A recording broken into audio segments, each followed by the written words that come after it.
Memorial Advisory Committee meeting, and we're here to take advantage of the great weather and encourage everybody that is listening to take advantage of our fantastic island over there in honoring the veterans. So to begin with, we'd like to start with our Pledge of Allegiance. So, John, would you help with that? Yes, sir. Please join me in the Pledge of Allegiance and salute.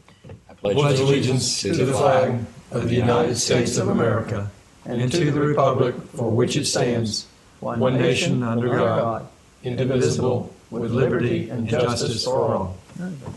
Okay.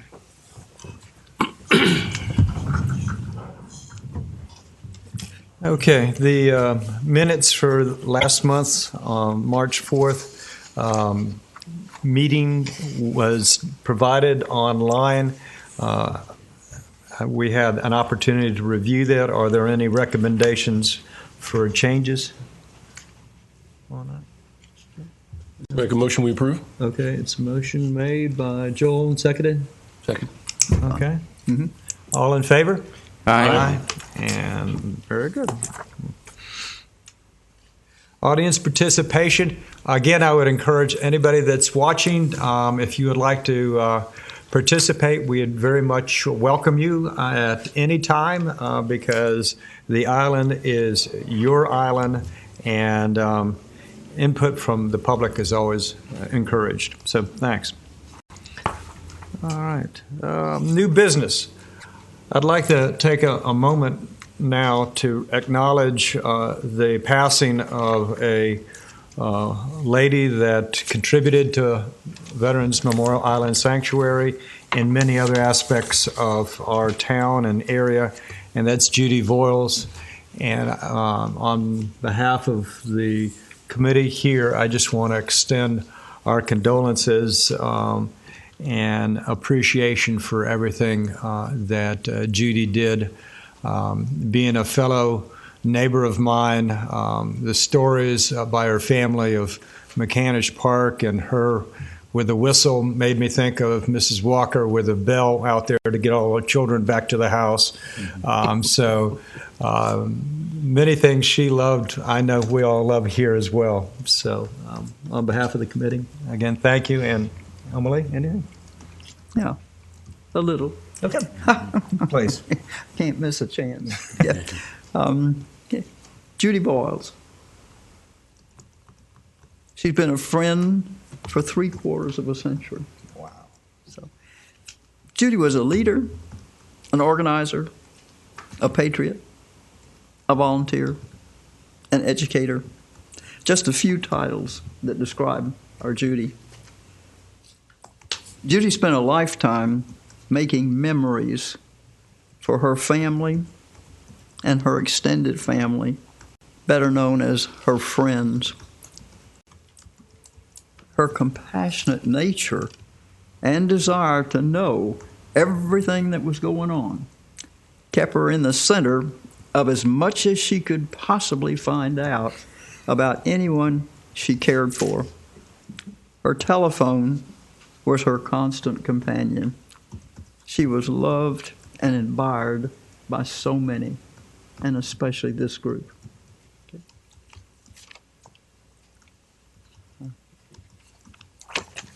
The men and the women that were there, I look as visionaries and models for those today, and we're fortunate to have had them. So, okay, moving next to Memorial Day ceremony coordination. Rob, please.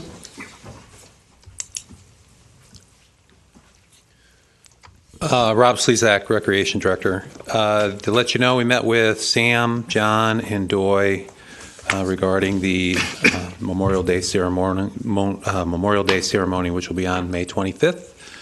Everything seems to be in order. I think that we have it pretty much ready to go, and I'll let John speak on their behalf. They came in ready to go. So, yes, sir. I think Colonel Coons has a pretty good program. I have a draft of it, and it is just a draft, but I think we've got an idea for a cover that's, pardon me for not bringing more, I just printed it this morning, and it is a draft.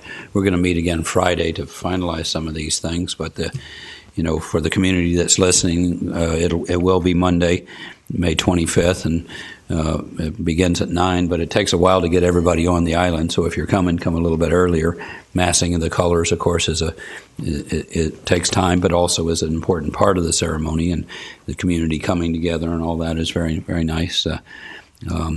The master of ceremonies is Colonel Sam Coons, and the parade marshal is our Colonel Tony Young, and then Doy Demzik, Marine Captain, and Chaplain Flick will do the invocation, and then the high school band, of course, is there, and the patriotic medley that they play, and wonderful music.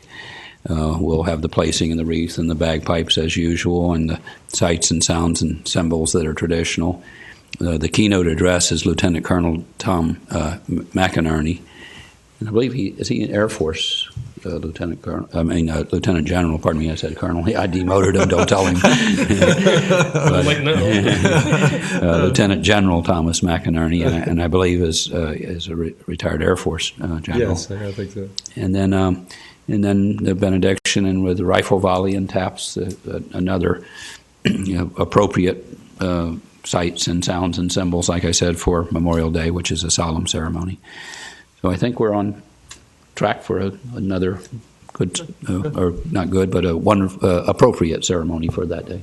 Right. The only thing I would recommend is just for people to bring their chairs and come on out, get out there early. Parking is always a challenge, and expect another great event. I was trying to recall, I don't know how many in succession this has been. It's been quite a number. Can you recall how many Memorial Days? No, I couldn't tell you. Well, the city has done a phenomenal job, and the island is looking fantastic. So I expect a good turnout. I think there'll be a premium on publicity this time to make sure everybody's aware. So one thing that we have talked about, and I think is the plan now, is to swap the veterans, color guards, and the high school band to the opposite side of the circle. So I'm not sure if that'll cause any confusion. Probably not. I think it'll be just fine. For those that haven't attended meetings and they show up and go one side, they'll be going to the other. So I think it should be fine. Yes, sir. That's to take advantage of the shade for the elder folks and provide for a greater illumination for the young men and women. Very good. Okay, thanks. Mm-hmm. Okay, moving to old business. Last month we asked if the language for the procedures could be reviewed. It was indicated that it could be improved upon, and what was provided to the the committee members was a revised language for the plaques and memorials. And the revised language simply states that only the veterans organizations that sponsor the memorial shall be allowed to designate its organization sponsorship with a plaque. A memorial sponsorship plaque shall not be permitted without verification by the Veterans Council, recommendation by the Veterans Memorial Island Sanctuary Advisory Committee, and approval by the Vero Beach City Council. Contributions by non-sponsoring individuals or organizations may be recognized at the memorial dedication ceremony. Okay. So that was recommended. The previous language was a little bit shorter. Any discussion? Yes, I don't think that improves it any or clarifies it any more. In fact, I think that the shorter one could be shortened even further to take out the word except those pertaining to veterans organizations. Basically, our goal is that no plaques shall be allowed or any memorial designating sponsorship by any individual or organization. So take out that just there's no plaques to individuals out there is our goal, or that's kind of what we're aiming for, isn't it? So basically no plaques to individuals except those that are on the cenotaphs. So Now we can recognize if somebody contributes, we could recognize them at a, we would like to thank, the Shriners or whoever for donating towards, but they wouldn't be recognized out on the island.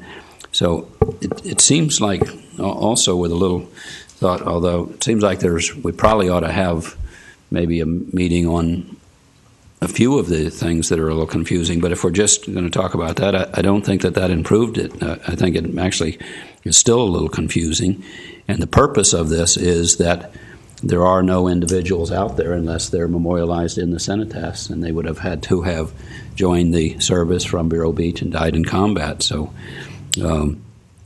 the only veterans organizations that sponsor the memorial shall be allowed to. I don't see that.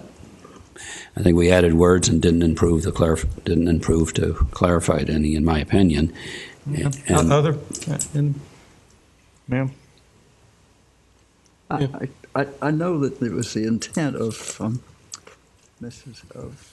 the attorney, just to clarify it a little more. I think she was just trying to make it. In a sense, John, I agree with you, but the wording we have now is what brought this all about. well, We had a discussion, and we didn't seem to be, everybody didn't seem to be on the same page. So it was a matter of clarifying it. Same old thing. You just have to say it in a different way.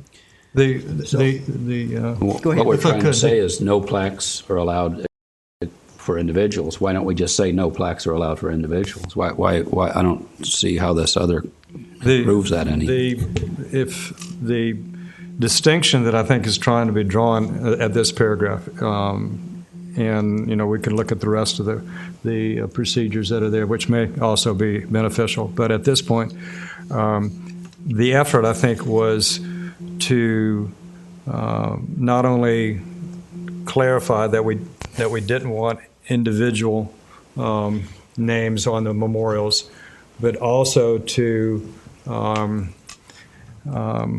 permit the veterans organization that allowed the monument to be erected. And so the top paragraph basically does three things. First, it says there's no individuals. The second thing it says is that the sponsoring organization, veteran organization, can be identified, because that's what's been done with the Koreans. It's been done with the Pearl Harbor and also with the Pearl Harbor Vietnam veterans. Was in before the ordinance, though. It was kind of grandfathered in. But I think that's consistent. The organizations with the Koreans, the Pearl Harbor, and the Vietnam veterans are all identified. So the veterans organizations that make the monument, I think, should be allowed to be recognized if they want. And then the last part was, in the original wording, it said that if an individual contributed, then we had the latitude to recognize them during the ceremony, which was totally separate. So I think that was the intent for the. Let's see, in the top paragraph, where does it say that no individual memorials are? Only veterans organizations that sponsor the memorial shall be allowed to designate. That would exclude any individual, because it says organizations. Okay. Again, I don't mean to be argumentative, but if we intend to say no memorials to individuals, I'd like to say no memorials to individuals. But Okay. if that's that would be an addition that would simplify. You could add clarify. that line right after the first line. No individual. I like the way that they put it in there where it has to go through the procedures to do that. I'm for that, and I agree with John. The first part of that doesn't really make sense. If you're going to do that, why don't you just take the first line of the second paragraph there, where no plaques shall be allowed to any memorial designated, take that line and just insert it into the paragraph up here. So he's right. There was no individuals. It says no individuals. Then it refers to the organizations. Then it refers to the approval procedures. And then it refers to the recognition. So basically, let me make sure what you're saying is retain the original wording and then take the first sentence, That no plaques shall be allowed on. add that after and as sentence number 2. That's what you're saying. That goes here. Yes. Okay. So, Yeah, in other words, you'd take this and insert it right here. right. The first sentence, no plaque shall be allowed on any memorial designating sponsorship of individuals or organizations except those pertaining to veterans organizations. And that would be paragraph, or the second sentence there, another memorial sponsorship plaques. You're just going to take it from here and insert it up at the And here. insert it right up here. Yeah. Okay. John, you okay with that? Mr. Chair, I'm okay with that. I think the word, I agree with both of the gentlemen, no means no, and it needs to be very clear. Right. And I think going forward in the future, you're going to need to have language like that, because you may, when some of us are gone, Yeah. have other organizations that try to get around the rules. And I like the word no. No means no. Okay. All right. I guess one word, verification, I'm not sure, I sort of like confirmed by the Veterans Council and maybe instead of verification. And then again, these are just suggestions. I'm not a lawyer or wordsmith, but How about without approval? being confirmed by or Oh, I Approved see by what the you're Veterans saying. Council and approved by the Memorial Island Sanctuary Advisory Committee. Approved. And approved by the city. You're using approval for the City of Vero Beach. Why not use the word approval for both of the other ones? I'm not sure what verification, what Yeah. confirm seems better, or what did you suggest? Approved. Approved by is Or you could even say, shall not be permitted without recommendation and approval by the Veterans Council, Memorial Island Sanctuary Committee, and the City of Vero Beach. If I could Go ahead. make a comment here, I did speak to Peggy about this also a few weeks ago, but the intent was that the verification by the Veterans Council is that this is a legitimate veterans organization. So they're verifying, because Veterans Council is the overall overseer of all of the veterans organizations. They've said, yes, we're verifying that this is a legitimate organization. Mm-hmm. The Veterans Memorial Island Sanctuary Committee then approves or gives a recommendation to the City Council. The City Council is the one who ultimately approves of that plaque being installed. I see. So that's the steps in the process. The Veterans Council's verifying that it's a legitimate organization.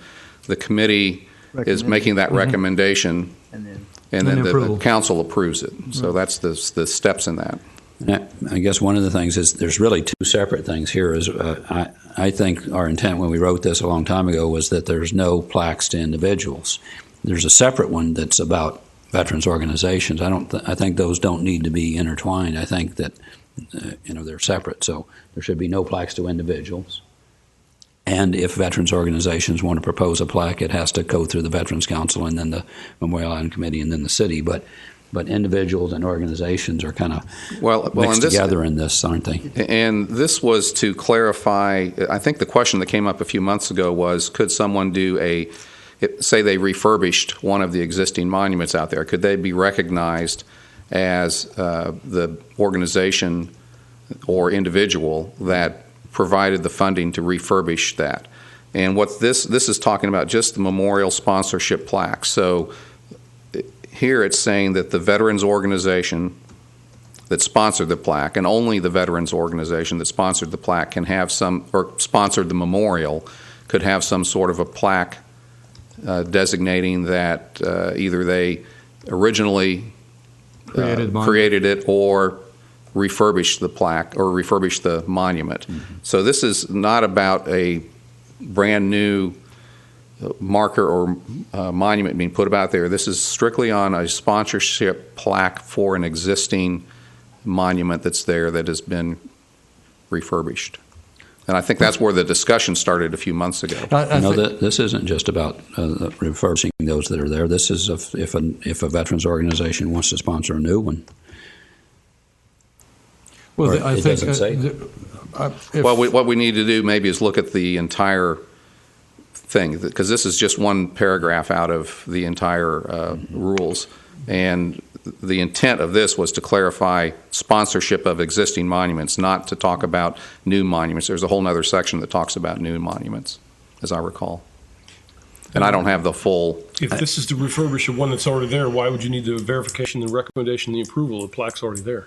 And we've introduced a new word, sponsorship. Why have we introduced the sponsorship wording? If I the think plaque is already on the island, it's already been there for 5 years or 10 years or 20 years, and it's just going to be If restored. the VFW Post 123 refurbished the Purple Heart Memorial, Okay. and they wanted to be recognized for refurbishing that, then they would be allowed as a legitimate organization recognized by the Veterans Council to have a plaque of some sort attached to the Pearl Harbor Monument. That's what this is about. I don't think they should be allowed to, though. Okay, because, well then, then if you want no plaques at all, then it just needs to say no sponsorship plaques will be allowed. But the question came up about should we allow a sponsorship plaque if an organization wants to refurbish an existing monument that's out there. Well, we've added the new word sponsorship and without any discussion of that. And I think, when you think Memorial Island should be there forever. Mm-hmm. So we'll have plaques and monuments, restored and improved over forever is a long time. How many plaques would eventually be on there that, some organization put up $200 to restore it? Should they really be on Memorial Island? I don't think they should. And that is a new word. Sponsorship was not in any of this ordinance before. That's introducing something totally new. And the other thing, once you start, you never stop it. It says right here, when it says current language, I understand what you all are talking about. It says no plaques. We're talking about, okay, do you want to have sponsorship plaques there? Different organizations that can come in. I like where Mr. Matthews was talking at the top of the conversation. I still like to see whatever you do, you have the word no in there. And actually going forward, it gives this commission the option, because your rules are in front of you. If there's a no in there, you can actually make a recommendation. Let's say something comes up, and as a group here, you say, well, no, we don't think that should be there. The no is right there. Then you send the recommendation to the council. Well, and you have to look at that whole sentence. No plaque shall be allowed except pertaining to the veterans organization. So you already have an exception in the existing rule for the veterans organizations that could have a sponsorship plaque. Yeah, and I think that was so. That's if you don't want plaques, that's fine. We need to say no sponsorships plaques will be allowed. And period. I think that this got a little confused. I think the original intent, and my understanding for all the years, is that if an organization like I guess we're currently looking to maybe something for the current conflicts, or let's say the Korean War veterans. If we're going to have a plaque out there, the Korean War veterans have to come forward and say we would like a plaque for the Korean War. So that's different than having additional plaques put on whatever monuments are all around the island. So I think those should be separated. And then, of course, individuals where just somebody moves to town and their uncle was a hero in Iwo Jima and we just want a monument out there. We just don't have those to individuals. So there's really kind of three things that need clarification, and I don't think this paragraph clarifies it, and I don't think we should accept it as is. Okay, and what I would suggest that you do is look at the entire rules and make sure that everything is covered that you want to have covered. Okay, this was just an attempt to try and. We can go back to Peggy and say, hey, let's look at this and address the other operations or the other portions of the procedures. Because, John, I think it has in there no individuals in a separate area. Yeah, I was just going to say, I don't know if we all have the ordinance in front of us, but we're really dealing with this one paragraph here, but previously here on individual memorials, it does say no other, I don't know why we have the word other, but no individual memorial shall be allowed. Right. And then second, memorial plaques for deceased veterans shall be consistent in size and design of the existing plaques that shall contain the name, rank, branch of service, and date of birth. Although some of ours don't have because they were made earlier, but we probably should add the word Civitas in that anyway. And then documentation of such memorial plaques shall be approved by the City Council after approval of the Veterans Council and Veterans Memorial Island Sanctuary. So that kind of does deal with the individual ones. So this really should be dealing with those veterans organizations that want to put a plaque out there. And I guess what we're saying is that we want to make sure that they are a legitimate veterans organization, honoring that veterans organization or that conflict. I would prefer to see the conflict rather than organizations kind of come and go. But what I don't think should be is people adding plaques that we paid for this, or adding a plaque that me and Billy and Bobby all did this. I don't think individuals should be on those at all. Right. That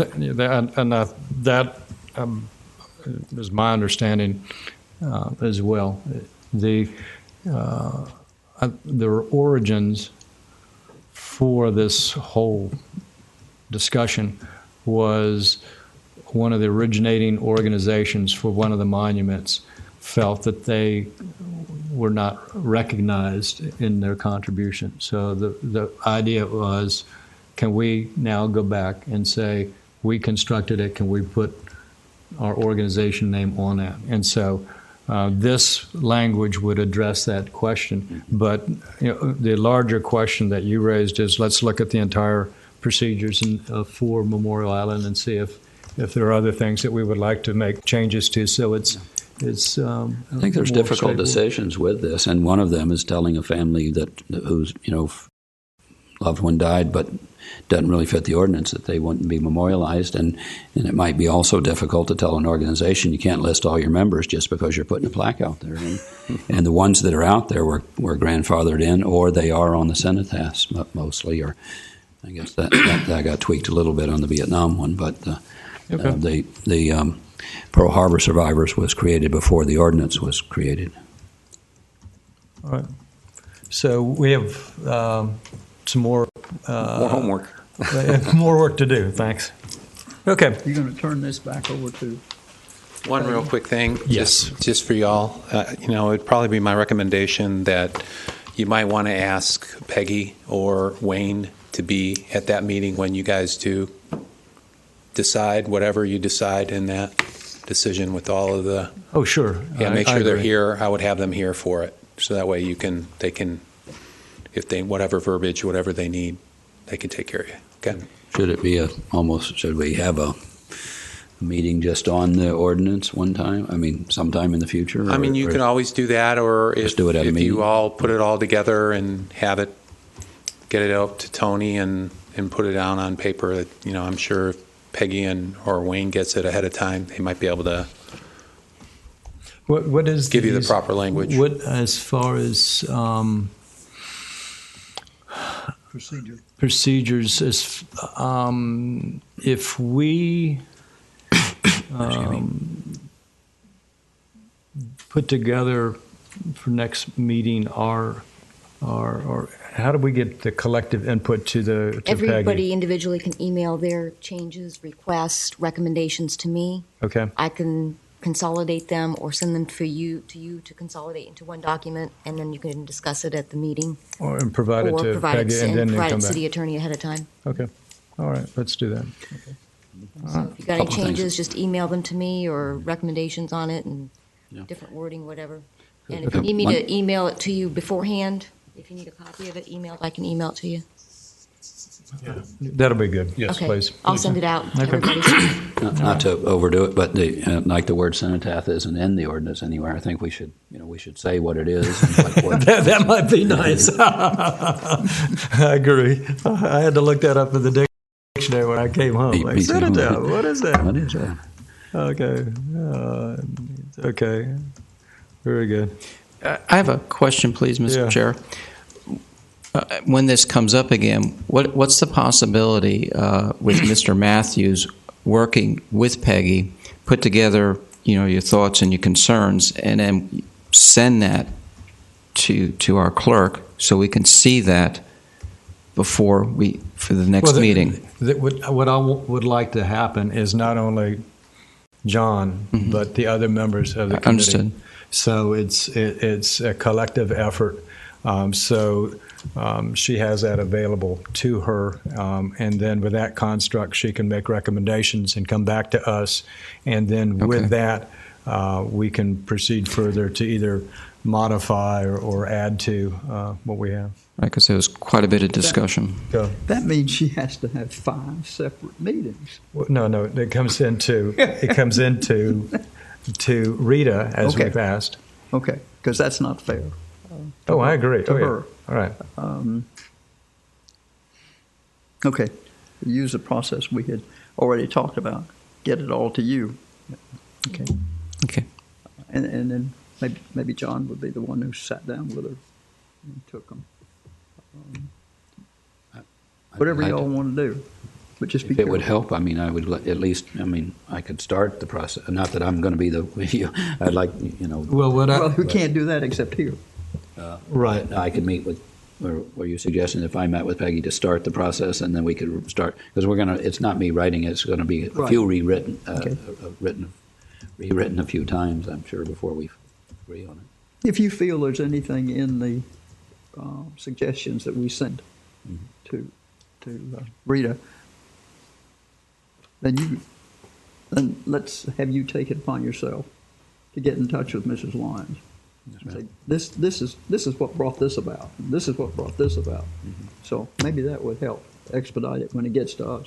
Yes, ma'am. Okay. If that would help. It's only a suggestion. I'm okay with that. That sounds good. Although the only time we can really talk about it is here Right, at the is here. meeting, so That's pardon me right. for talking too much, That's but right. this is where we talk about it, right? So, You have a number of concerns. Okay, so let's clarify what's happening now, all right? My understanding from what we've discussed is that everybody should take this opportunity and provide their comments on the existing rules and procedures to Rita. Rita then will take that information, consolidate it, and then John, you will take that information and sit down with Peggy and allow her to craft a revision. And then the next meeting we would come to, we'll sit down and look at the recommendations if it's done by that time. yes, sir. I mean, now if we send everything to Rita, I guess we could just meet here with Peggy and all talk about it, unless you think it would help for me to chat a little bit over with her beforehand. Would that? Well, yes, I think she needs to have someone Okay. to speak with All right. in regards to the Okay. input. So we all send our thoughts to Rita, and then when that's together, I'll take that and chat with Peggy make some more suggestions Right. or help clarify. Okay. Okay, I'd be and glad then to- you can work with her to identify when she will be available, and hopefully next meeting would be nice. If not, then we may have to look at other opportunities. Okay. Okay, I'm fine with that. Thank you. good. Okay, all right. Update on Pearl Harbor Monument, and lest we forget. Don? Okay, on the Pearl Harbor Monument, I know it's in production.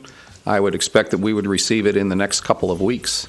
And so we'll get rolling as soon as it comes back in. And we have found another vendor to price the replacement of the cross for the Lest We Forget monument. And initially, it looks like it's quite a bit less expensive than the original quote that we got. So we're just clarifying a couple points on their the quote that they gave us. We'll make sure that it's the six-sided cross, and we want to get it back as close as possible. Both vendors that we've spoken to have said that the pink that's on the top of the existing monument is fairly easy to match. Mm-hmm. The gray, they said that's not in production anymore, so we'll kind of toss that back to you. What do you think about trying to just let the cross be the kind of a pinkish granite, or do you want to try and stay with the gray, which is what you had originally talked about?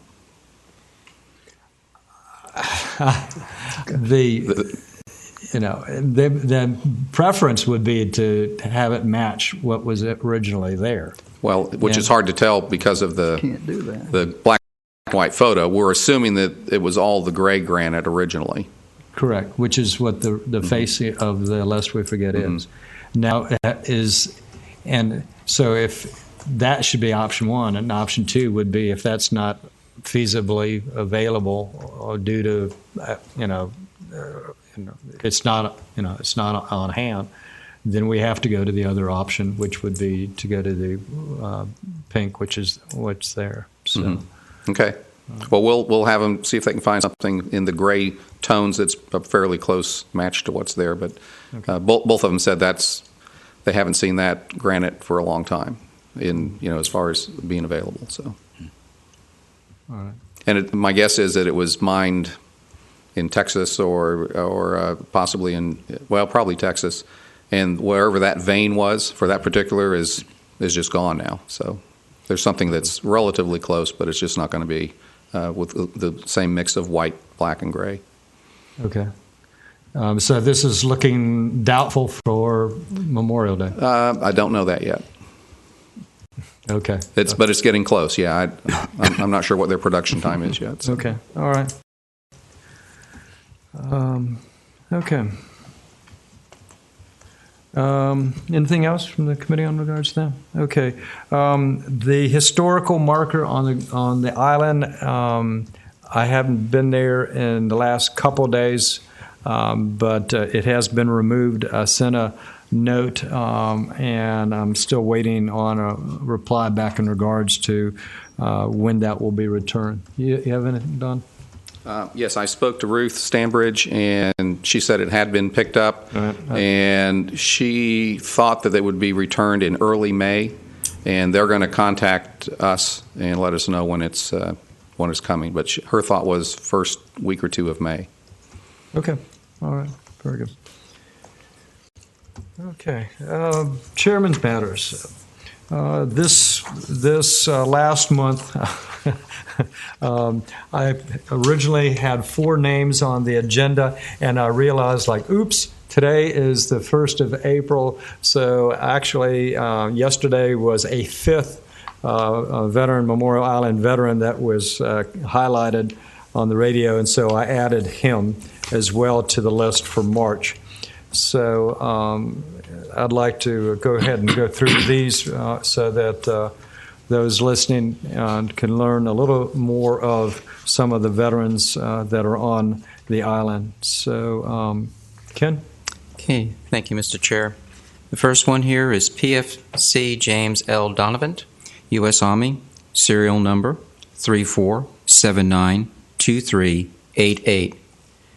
Was born on August 23, 1921, and was killed in action in World War II on November 11, 1944.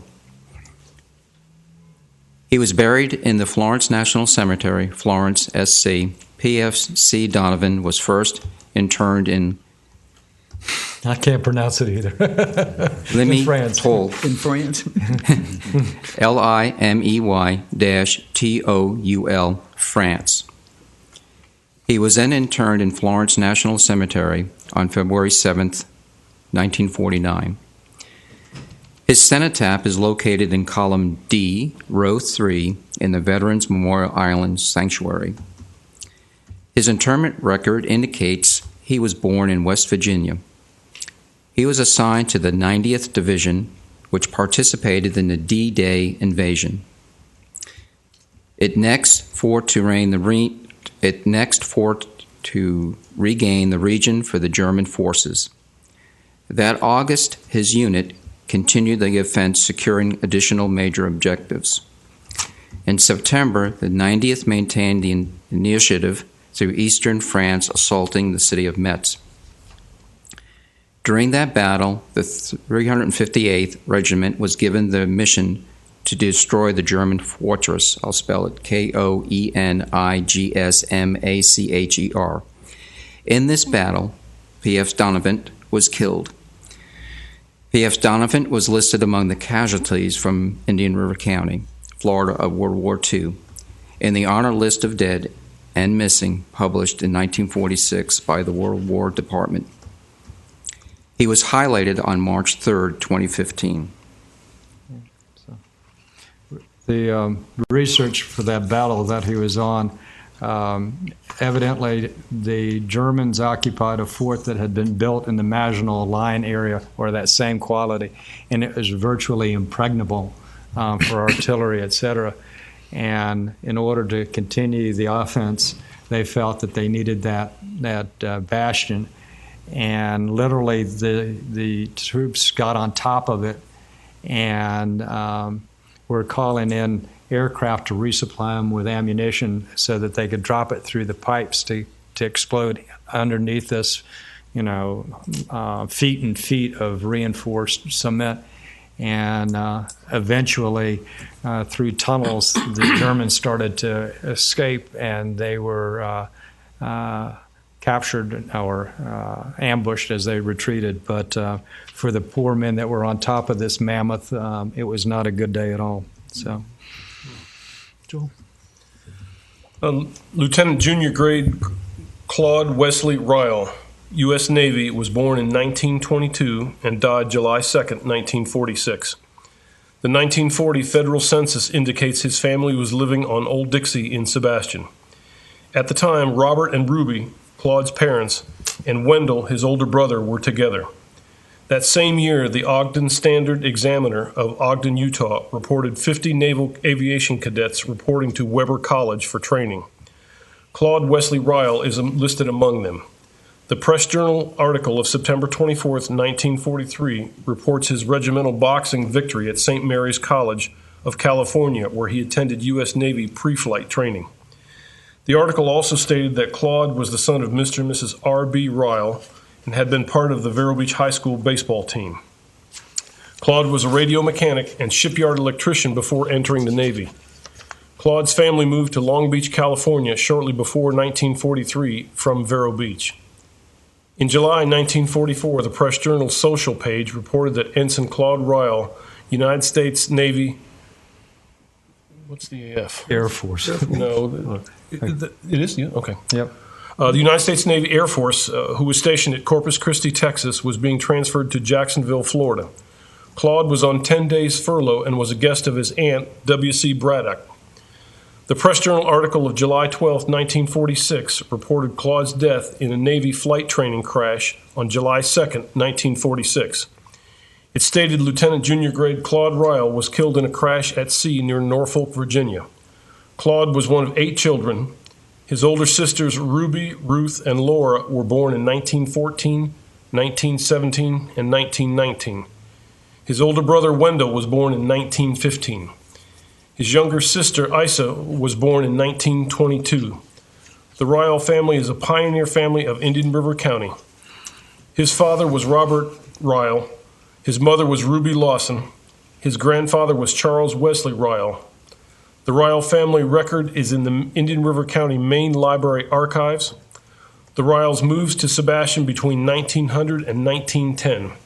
He was highlighted on March 10, 1945. His cenotaph is located in column E, row 5, in the Veterans Memorial Island Sanctuary. The Ryle family, I didn't realize was such a prominent family in the Sebastian area, but if you go to the Sebastian Cemetery, a lot of his uncles and family are there, and you can find Charles Wesley Ryle there with his wife, and a pretty impressive account there. Gunner's mate, 3rd class, Charles Adrian Harlock, was born March 10, 1923 in Fort Pierce, Florida. The 1935 Florida census lists the Harlocks living in Precinct 3, Wabasso in Indian River County. He was killed at the age of 20 on August 10, 1943. You may find him included in the list of Florida United States Naval World War II casualties. His parents were Mr. and Mrs. Edward Charles Harlock of Wabasso, his mother Margaret Almer Harlock. Charles belongs to one of only 2 families with brothers killed in service to the nation, honored with cenotaphs on Memorial Island. Robert and Charles Harlock and James and Ellis Loudermilk were brothers. Charles enlisted on January 6, 1942 in the United States Navy, serial number 2697524. He was part of a U.S. naval gun crew on the cargo ship USS Pan Royal. In the summer of 42, the crew lists Charles as a resident of Wabasso. Next, Charles was aboard the USS Andrew Hamilton in August 1942. The vessel departed Norfolk, arriving to Liverpool, England on September 25, 1942, and returned to the port of New York on March 12, 1943. He was a casualty 5 months later. The circumstance is still being researched.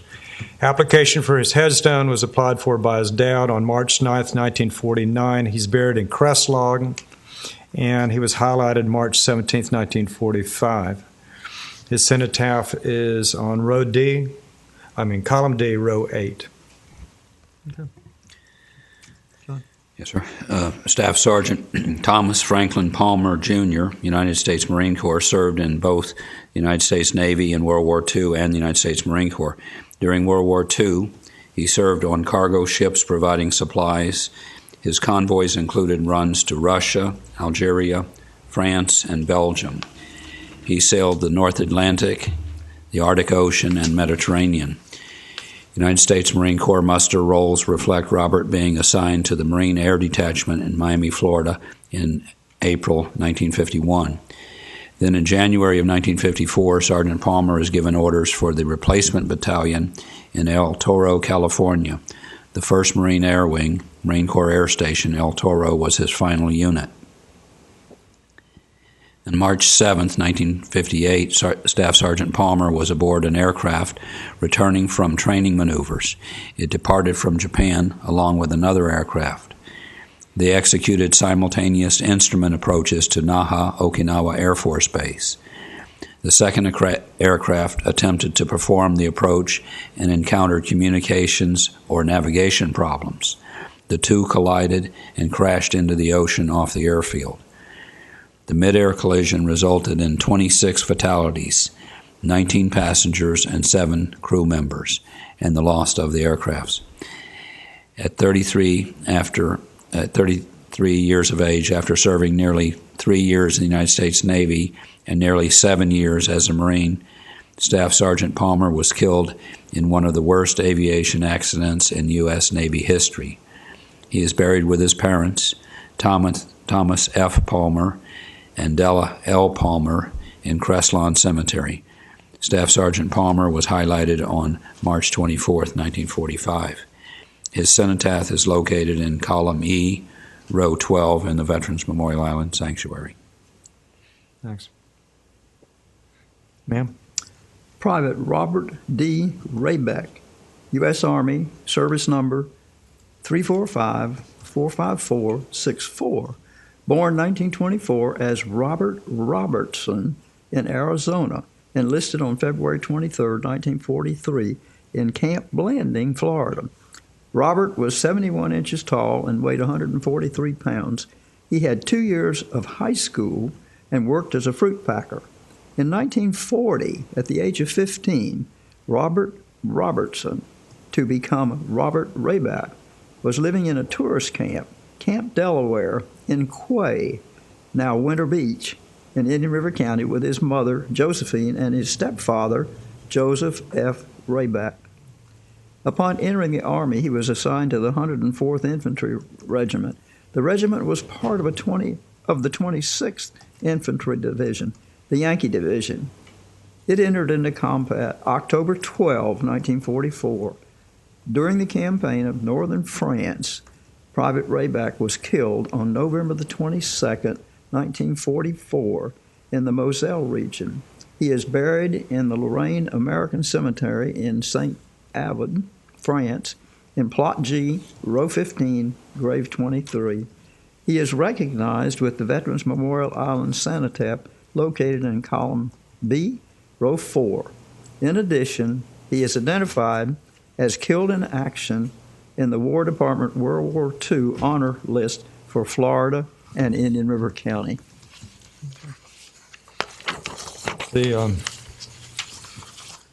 The computer has really been helpful in finding a lot of the information, and it's surprising to see that you had Palmer, who was a Navy gun crew member, as well as